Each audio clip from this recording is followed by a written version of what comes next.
of peaceful protests, South Koreans have voiced their anger at the president and the political system, turning the tide on Park Geun-hye. They were outraged by revelations she allowed her friend Choi Soon-sil, an unelected individual with ties to a religious cult, to influence speeches and policy. But protesters were inflamed about allegations Choi used her ties to the president for financial gain. Choi has been indicted on charges of abuse of power, fraud and coercion for pressuring corporations like Samsung to donate about $70 million to foundations she controlled. Public prosecutors have accused Park of colluding in the corruption scandal. She denies any wrongdoing, but the damage to her political legacy has been done. She's now the second president to be impeached. The motion was carried by 234 votes to 56, with members of her own Sainuri party voting against her. The Constitutional Court has up to 180 days to uphold or dismiss the motion. President Park will keep her title for now, but she's been stripped of her powers. Prime Minister Hwang Kyo-an has become the acting president. And many see the impeachment as an important step towards changing South Korea's culture of influence and corruption.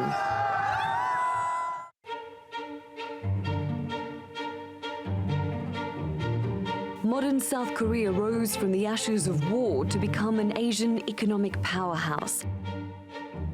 Park Geun-hye's father, the dictator Park Chung-hee, played a key role. He openly encouraged family-run businesses known as chaebols to dominate and monopolize industries to grow the economy. And they did.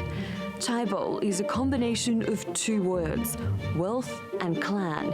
Samsung, LG and Hyundai are some of these sprawling family-run corporations with businesses across society. You can buy a Samsung phone, live in a Samsung flat and get treatment at a Samsung hospital. Park Geun-hye pledged to curb the influence of these companies and to fight corruption. Yet this scandal has put a spotlight on the ties between the political and business elite. For the first time in nearly 30 years, the heads of the largest chaebols have been forced to face an antagonistic parliament to answer questions about donations and how they deal with the nation's top office. The protesters showed the public wants a new way of doing politics. But when the nation elects a new president next year, will South Korea be in a position to change it? Natalie Pohonen, The Newsmakers. Well, joining me now from New York is Geun-hye. She's an activist with the Solidarity Committee for Democracy and Peace in Korea. She's also a fellow at the Korea Policy Institute. And from Seoul, Se-Woong. He's the managing editor of news magazine Korea Expose. Thank you, both of you, for joining us. Se-Woong, let me start with you. People are celebrating on the streets because of this impeachment. Presumably, the vast majority of Koreans are delighted by this.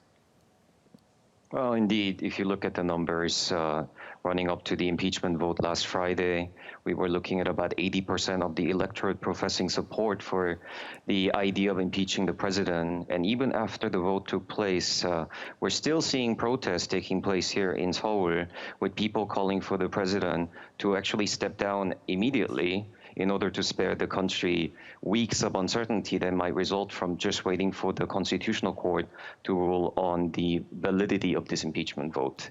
So it is correct to say that many people are delighted, but they're also looking to see what's going to happen in the weeks and months that will follow this moment. Geun-hye, is that what you want? Do you want her to step down so that your country doesn't have to go through that whole process through the Constitutional Court, which could take up to 6 months? Yes, of course. Everyone knows that her days are numbered. But Park Geun-hye refuses to step down precisely because she knows that if she does, that will lead to her immediate arrest and possible prosecution. And she is holding on in the Blue House, where she is immune from being arrested and being subject to an investigation. the special prosecutor's mandate to investigate the corruption scandal involving her confidant, that ends in March.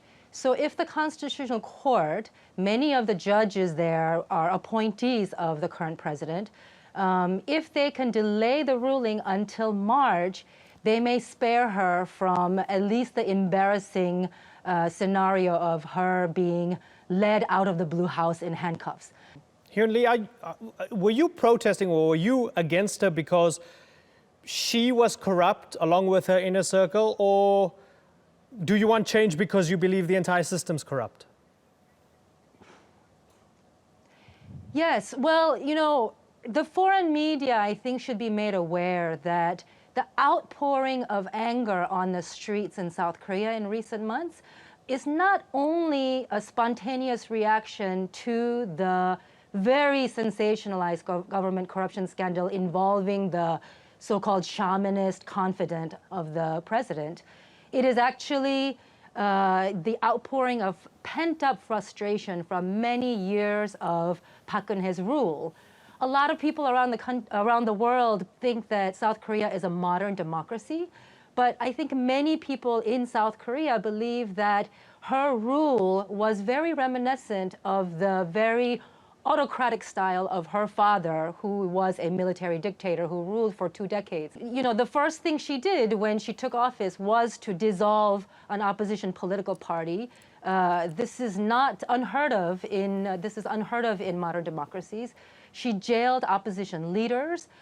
She introduced a state-authored history textbook to be taught in public schools. These are things that actually take South Korea backwards in time. Mm-hmm. And this is, the mass protests were in fact a coming together of various sectors of society who have been protesting against her anti-democratic policies for many years. That's including workers who are fighting against privatization, farmers who are fighting against free trade agreements and rice imports that have devastated the country's agricultural sector.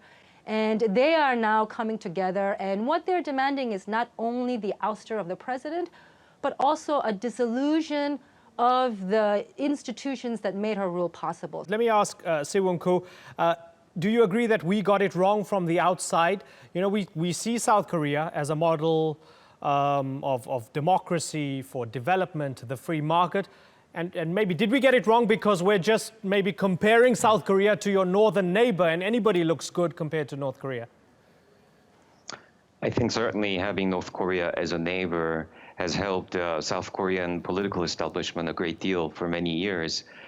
Just by saying that here you have a very autocratic system just north of the border, we can say that whatever happens in South Korea is not as bad, so people must make sacrifice and accept the choices that are being offered by the political establishment. That has been the argument, actually, that we have heard for many, many years from the conservatives, and that is the argument that is being undone today. So I think Geun-hye made a very good point when she talked about how people outside South Korea doesn't quite realize to what extent people here think of the country as a kind of an autocratic backward country. In fact, some people even go so far as to argue that modern Korea is similar to a feudal monarchy than a democracy. Okay. And this is something that, this is something we need to think about. Because I think the mistake is in thinking that when a country democratizes, when it reaches a certain point of having this democratic system, that democracy endures. What we have seen, unfortunately, over the last 2 presidential administrations with Lee Myung-bak and Park Geun-hye is that these rulers or these leaders have tried very hard to undo many of the rights that were gained in the course of democratization in 1987, including the maneuvers that Geun-hye just discussed, and also just trying to curtail overall people's freedom to assemble, to make demands, and to really participate in democracy in a meaningful way. Right. And right now, what we see with these protests in the streets is not just about the scandal or some salacious elements about a shaman. It's more about really people coming together to make concerted democratic demands toward a government that for a very long time has been acting in a highly authoritarian manner. Yeah, both of you have made a good point, because a lot of us looked at this with Choi Soon-sil as some sort of Rasputin-like character, and we thought this might just be focused on that, but it's clear that this is much broader than that. Okay, let me address the first of the final two things I want to address with you, Geun-hye. The party itself, given that many members of her own party voted to impeach her, does that mean that the party is now gone, it's dead, it's in huge trouble because it's been ripped apart?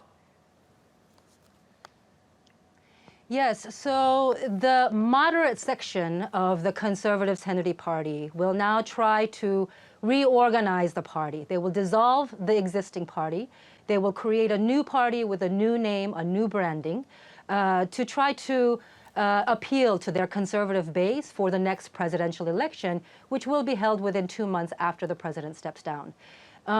The KiMoon, whose term as the Secretary General of the UN will end at the end of this month, he will presumably go back to South Korea to try to join forces with this section of the Conservative Party to try to rebuild the party. And that is probably the scenario that the people in the U.S. that have a vested interest in preserving the U.S.-ROK alliance, that is the scenario that they probably want. Se-Woong, final question for you. If someone like Ban Ki-moon returns and runs, are you confident that that would signal a corruption-free or corruption-less future for the country? Well, that would be a nice thing to see, but I don't think Ban Ki-moon's election is really going to signal a meaningful change for South Korea. What he's being brought in here to South Korea to be is to present this outsider figure. South Koreans have often been swayed by people who are perceived to be outside forces as the presidential candidates. Okay, I hate to wrap when things just about get interesting, but unfortunately we are out of time. Geun-hye and Se-Woong, thank you very much for giving us your insights and analysis. Good to have you on the program. Hope to have you on the program again in the not too distant future. Bye-bye.